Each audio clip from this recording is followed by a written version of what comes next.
Is it just me, or is this like head coaching search really feeling like it's not going well at all for us right now? Someone needs to put this on Underdog Fantasy at this point. At least someone might win from this sad ass coaching search we're going on right now, because it feels like it's not going to be us. But we'll see.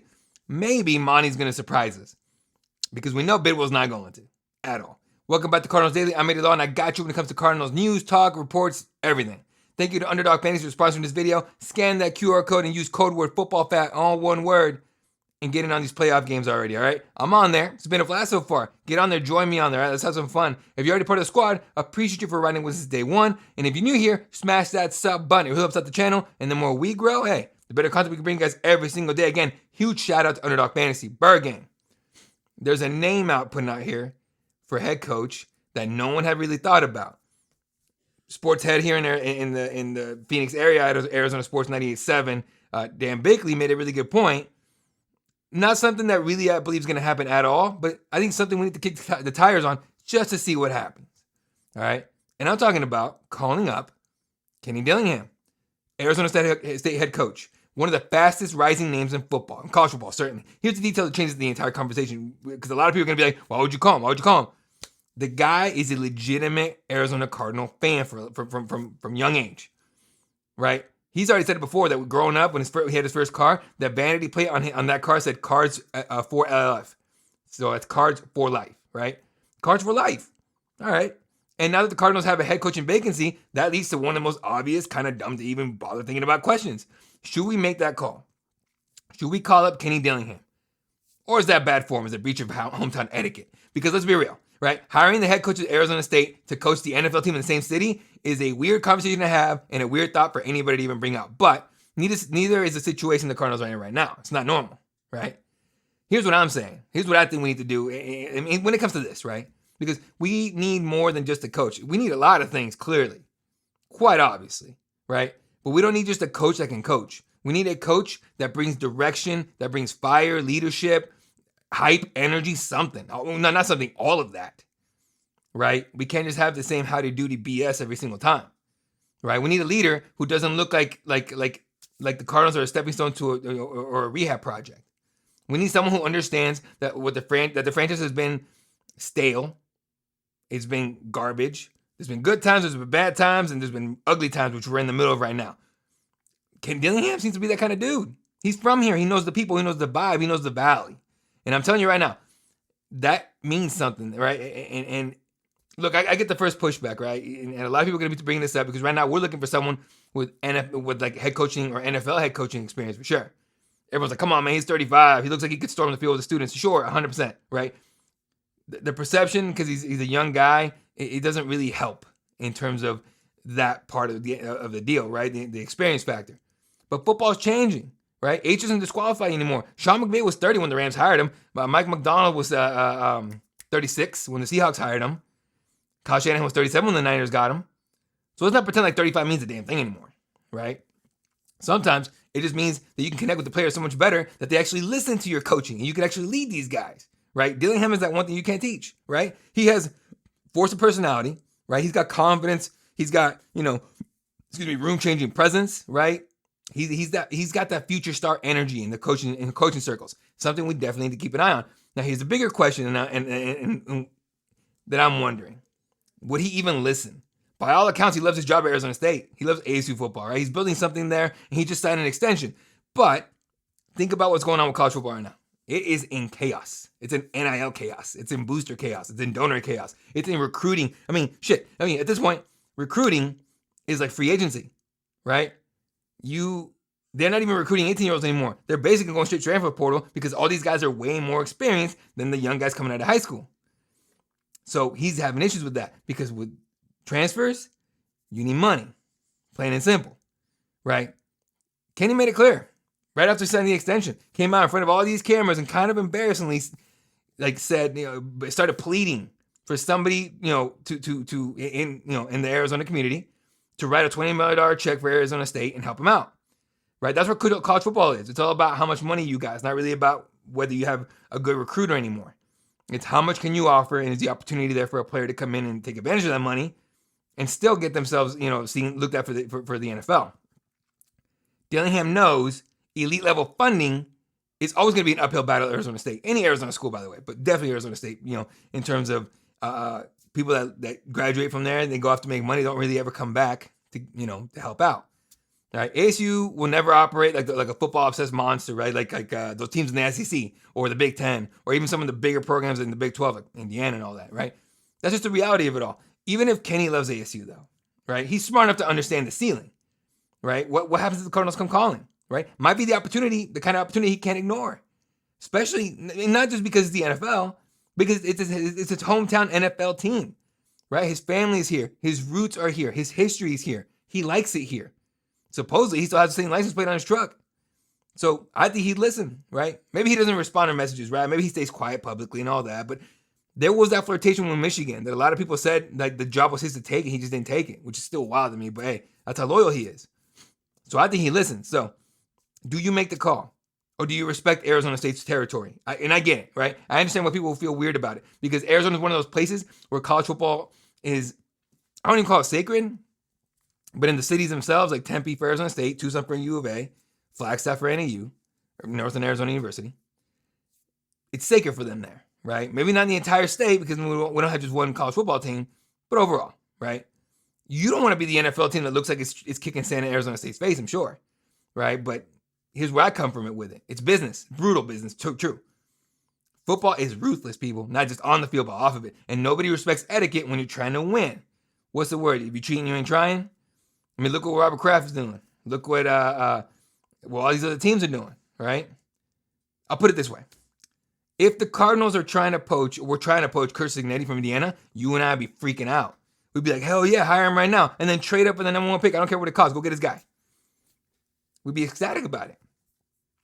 We wouldn't be sitting here talking about territory or anything like that. We'd be saying, do it. Bring him in. Change the franchise. So why are we suddenly acting like the Cardinals should be polite now? It's cutthroat, people. I want a cutthroat front office that's going to go get a guy that we need, right? We're too damn polite here, right? This franchise, sure. Too safe, too passive, too howdy-doody, too Mr. Rogers neighborhood crap kind of stuff. I want some, just Resident Evil type of stuff. Like, let's go get him. You're the monster. Go get what you need. Go get you what you want. Because that passive crap and that being nice and all that stupid crap that we do all the time. By the way, that's all pro teams in Arizona. All of them. It's gotten us nowhere. No titles here. Right? One World Series for the Arizona Diamondbacks. Literally like a handful of years, if not a couple years into existence. And the Mercury have 3 titles, which, cool. So yeah, make the call. Right? Do your homework, gauge your interest, bring him in. Right? And if he's not the right fit, fine. We'll deal with that. But you don't ignore a potential prodigy in your own backyard because you're worried about optics, right? If Kenny Dillingham becomes a legit NFL head coach one day, and I think he will be, we're going to look stupid if we're not making that call. 100%. And the one thing Big Will hates to do is do things that he does on purpose and look stupid. So should the Cardinals make that call? Absolutely. You make the call, right? Let's be honest. We're kind of desperate at this point, right? It's not disrespectful to call a guy and say, hey, what do you think, right? The greatest what if is sitting in the valley right now. He might be, he's driving around with a license plate that says Cards for Life on it, okay? It might be the clearest sign you're ever going to get. Another guy we're looking at here that we're working on, that we're trying to bring into the valley, is that of Robert Saleh, right? We might be getting close here, right? Late Thursday night, the Cardinals officially wrapped up their interview with the Niners defensive coordinator. And if you've been paying attention to the buzz around this coaching search, a lot of people believe that Robert Saleh is going to be our top choice as the next head coach of the Cardinals. And if that's the direction this franchise is leaning, I kind of get it, right? I know we've been talking about offensive head coach and offensive this and that. Totally understand that, okay? But let's be honest, we're striking out on those right now.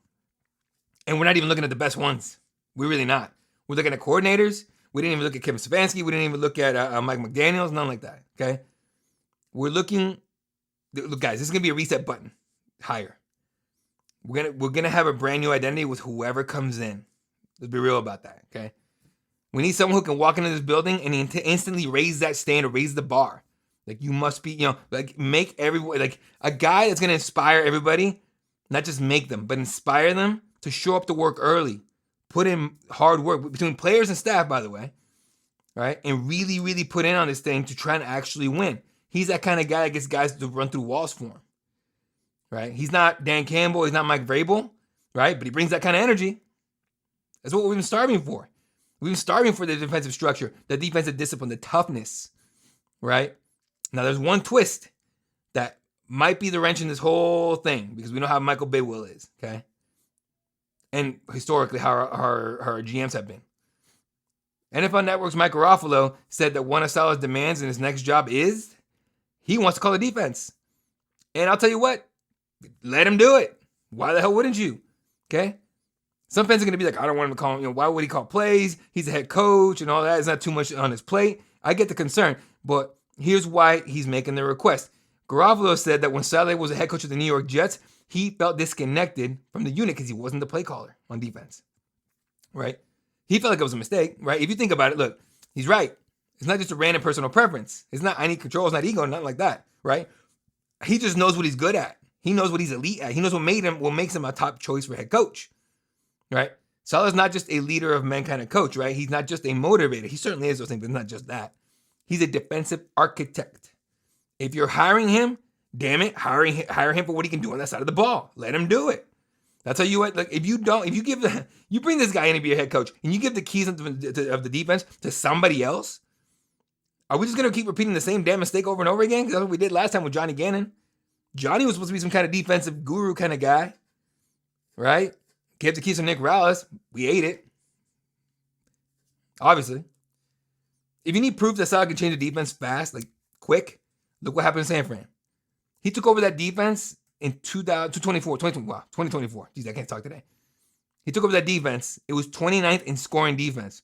1 year later, one season, 13th best scoring defense in the NFL. A year later. That's not a slow rebuild. That wasn't like a 3 years garbage. That was immediate impact, right? And why was it immediate? He can coach like hell. He can install a scheme, right? He holds people accountable. Not just a third string running back. He fixes problems. If you look at us right now, we're 29th in points allowed in 2025. It's basically the exact same scenario, right? Right? And look, y'all got to think about this, right? Really, really sink this in. I understand most of you are going to be kicking, forget F this, whatever. We want an offensive head coach. I totally get that. But let's be honest with ourselves. We're striking on that right now. We are striking out hard on offensive head coaches right now. Because I don't think Robert Saleh is going to care who the quarterback is here at the beginning. He knows eventually he's going to get his shot at getting his own, right? He just took the 29th ranked defense and made it respectable in a year. Got him to the divisional round. I get that. That looked terrible. But if you look at their defense, it was destroyed with injuries. When you're missing Nick Bosa and Fred Warner, your defense is in trouble. It doesn't matter who's coaching it, right? He still made them look good up until this game on Saturday. So you got to look at that.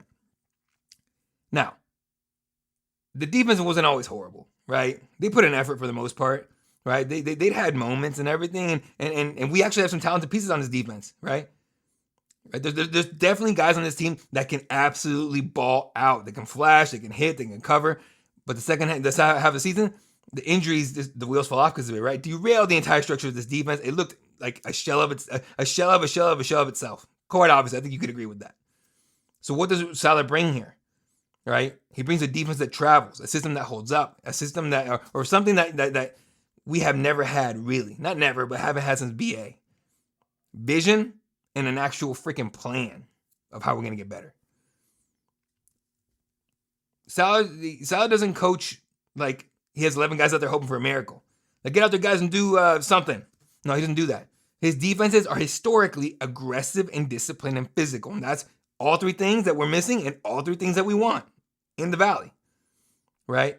If he's calling the plays, there's no middleman. There's no disconnect. You getting it from the source, baby. Get the play calling, right? It's his reads, his decisions, his adjustments. And adjustments is a huge thing we need, right? So here's where I sit here with this. If we really are serious about bringing Robert Saleh in as our head coach, right? And if Saleh's demand is what he wants to call the defense, yeah, let him do it. Yeah, why not? Why are you hiring him?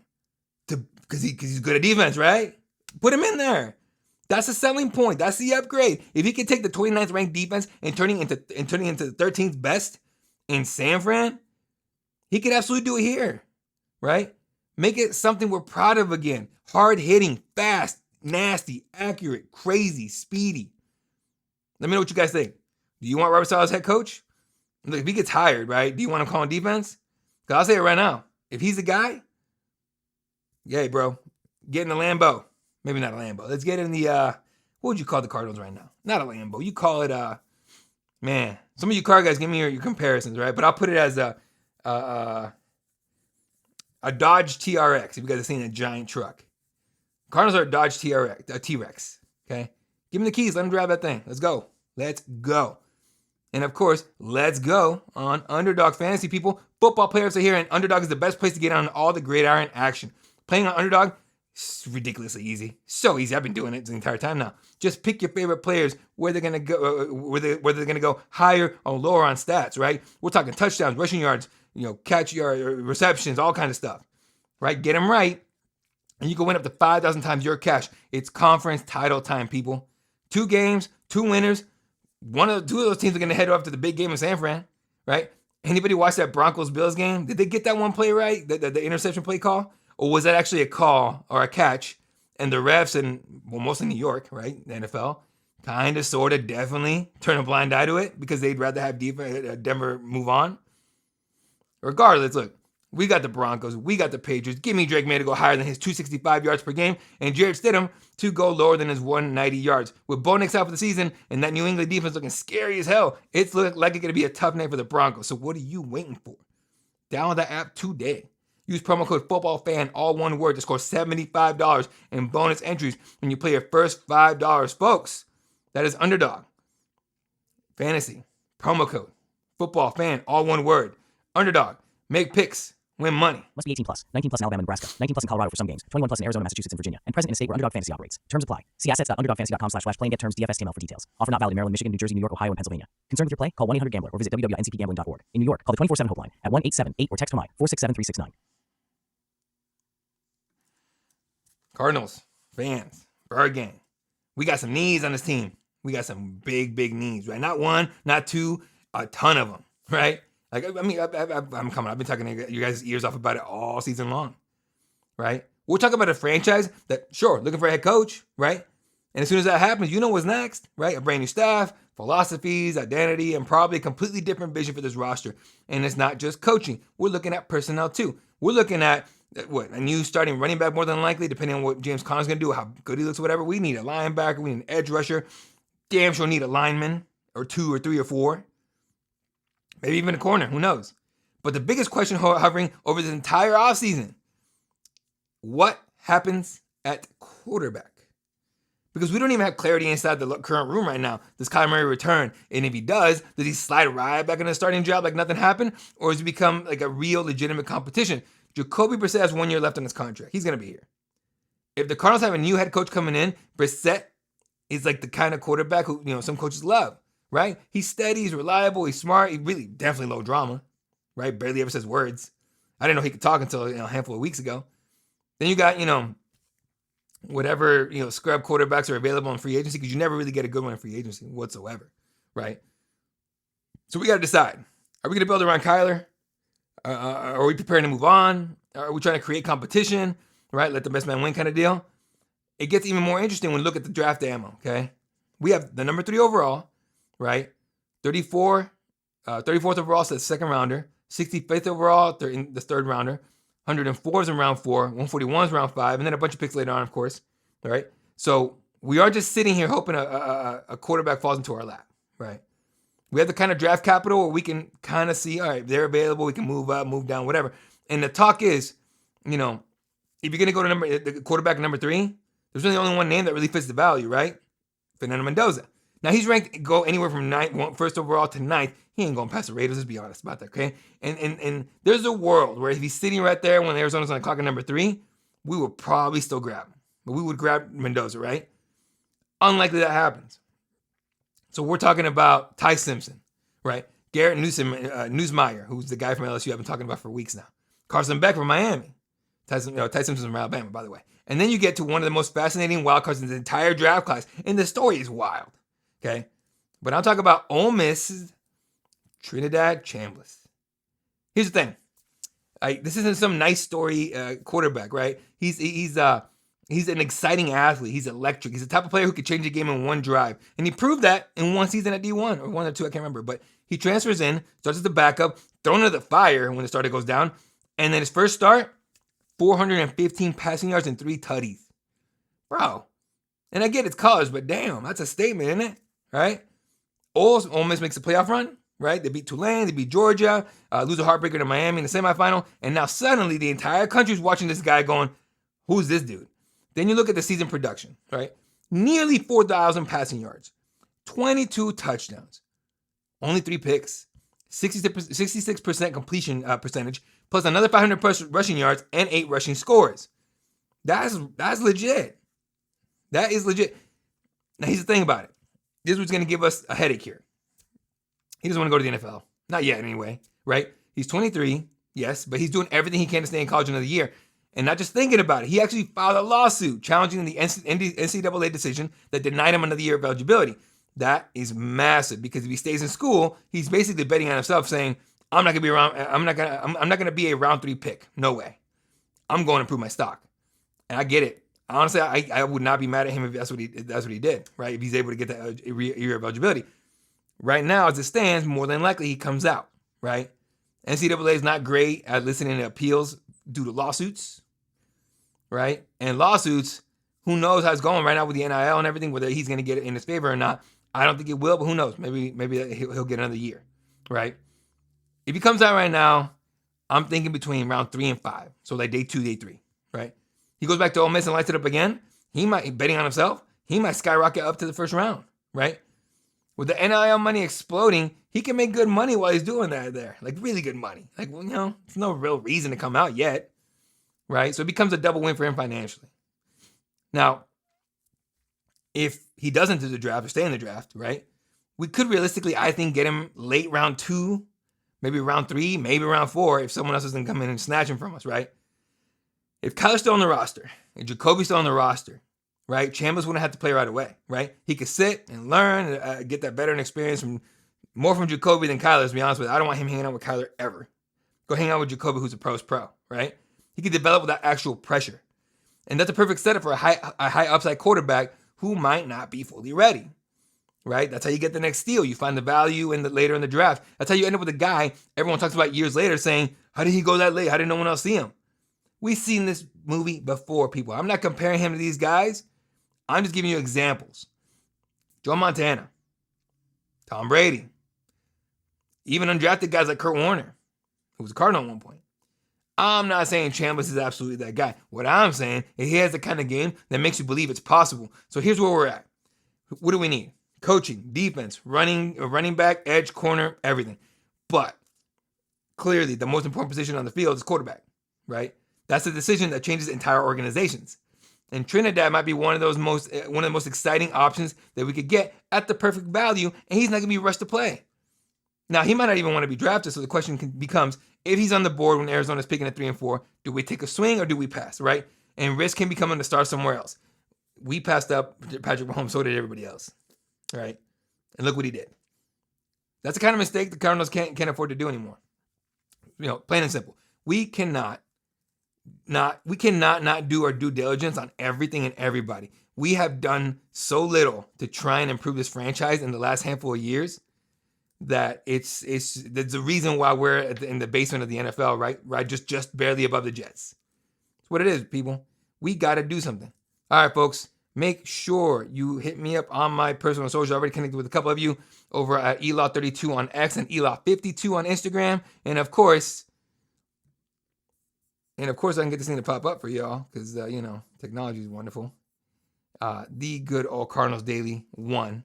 Any breaking news kind of stuff is going to go up on that in terms of whether it's live video or a quick video, whatever. It'll be on those socials. I'll probably all 4 socials, honestly, but still. Make sure you hit follow on all of those. I appreciate you guys. That's going to do it for this episode of Cardinals Daily. I'm Eddie Law. Don't forget to hit that sub, hit the bell, hit the like, leave a comment. I will see you guys all tomorrow. Shout out to Underdog Fantasy who's sponsoring the video. Please scan that QR code right up here. Sign up using football fan, all one word as your code. Really helps out the channel, folks. And I appreciate every single one of you guys. Bargain. I rock with y'all till the wheels fall off. Go Cardinals.